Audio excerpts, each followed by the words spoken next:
Bonjour, j'espère que vous allez bien, vous et les vôtres. Je voudrais partager avec vous une anecdote que je trouve touchante et surtout très intéressante, et un exemple à suivre. Celle du petit Joseph. Joseph, 7 ans. Son père sait que je suis fan de lui. À la retour de croisière, il m'appelle, il me dit, tu sais quelle est la meilleure? Je dis, vas-y. Il me dit, bah, imagine-toi que Joseph, avant de descendre du bateau, donc là où ils étaient en croisière en famille, il a tenu absolument à remercier chaque membre de l'équipage.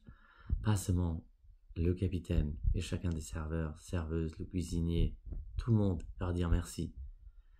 Et je trouvais ça absolument formidable. Comment un gosse de 7 ans a pensé, et surtout de manière spontanée, ni son père ni sa mère ne lui a demandé de faire ça.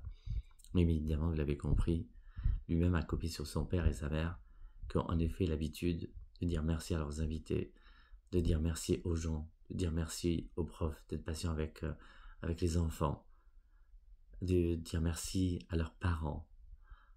Et c'est comme ça qu'il faut se conduire. Dire merci, c'est peu, et ça fait beaucoup, c'est beaucoup de bien. Et puis surtout, c'est peu par rapport au bien que l'autre nous a fait. Parce qu'il soit minime, médium ou grand, quand quelqu'un nous a rendu service, ayons cette capacité, ce courage. Je dis bien ce courage parce que malheureusement, il y a des fois que l'ego nous oblige à nous taire, à ne pas dire merci, à ne pas faire des compliments. Je vous donne un exemple parmi tant d'autres. C'est comme la femme qui cuisine et à un moment, comme le mari ne fait pas de compliments, elle dit alors c'est bon? Il dit ben tu vois bien que j'ai fini mon assiette, donc ça veut dire que c'est bon. Mais non, dis-le. C'est comme est-ce que tu m'aimes? Ben oui, je suis là. Non, dis-le, exprime-le. Quand vous dites le merci, ça fait grandir l'autre parce que vous accordez de la considération, parce qu'il se sent et exister. Et vous ne savez pas à quel moment de sa vie la personne que vous avez en face de vous est. Parfois, elle peut être dans un bad trip, dans un spleen, et le simple fait de lui accorder de la considération, vous l'avez fait vivre, vous l'avez fait revivre. Mais ça fait grandir l'autre, mais ça nous fait grandir à nous. Alors, habituons-nous à dire merci à chacun, à l'institutrice, au professeur, à l'enseignant, au dentiste qui nous a soignés, au médecin, à notre gardienne, au serveur qui nous a servi le café avec bienveillance, avec sourire. Prenons cette habitude de dire merci. Mais c'est pas, je ne parle pas du merci, le fake là, qui est dans le vide. Non, non, un merci que véritablement je suis conscient pourquoi je dis merci. Parce que l'autre, par exemple, en l'occurrence la fameuse croisière, l'autre a participé à faire en sorte que cette croisière soit agréable. Récemment, j'étais à un mariage, pour être honnête avec vous, évidemment, je suis allé voir le serveur. Le serveur, bien sûr, j'ai dit merci, avec un petit billet, bien sûr. Le traiteur, le musicien, les musiciens, dire merci. Merci, ça ne coûte pas, mais au moins ça fait énormément de bien. C'est un mouvement de reconnaissance. Et cette reconnaissance, cette considération, c'est ce dont on a si besoin. Il faut savoir que beaucoup de couples, ce que la femme demande, ce que l'homme demande, c'est justement ça, la considération. Dis merci. La personne n'est pas toujours consciente du bien que l'autre fait.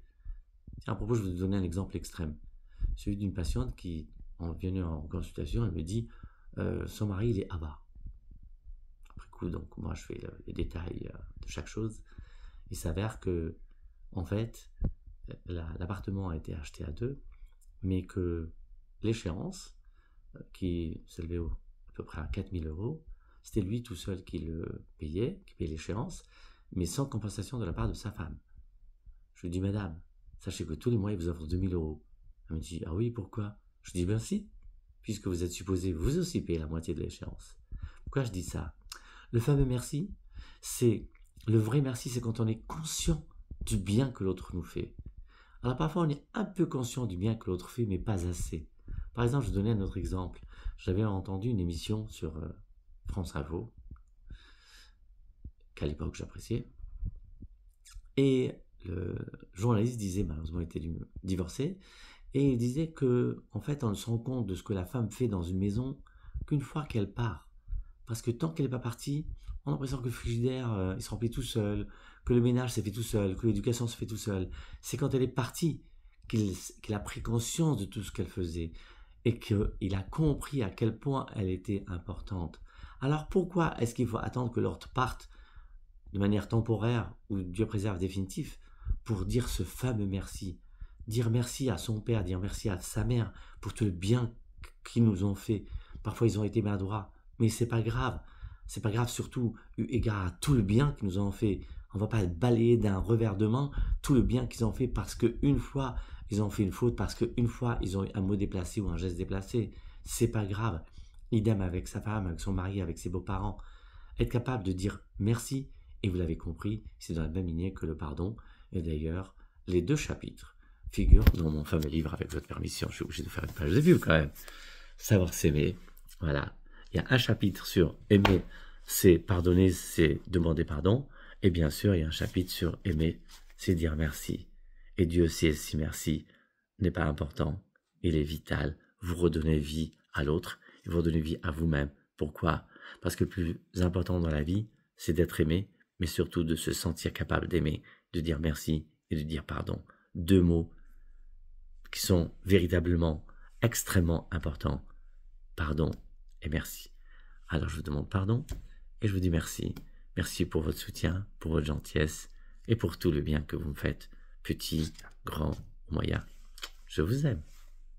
Et merci à Joseph de m'avoir inspiré cette belle réflexion.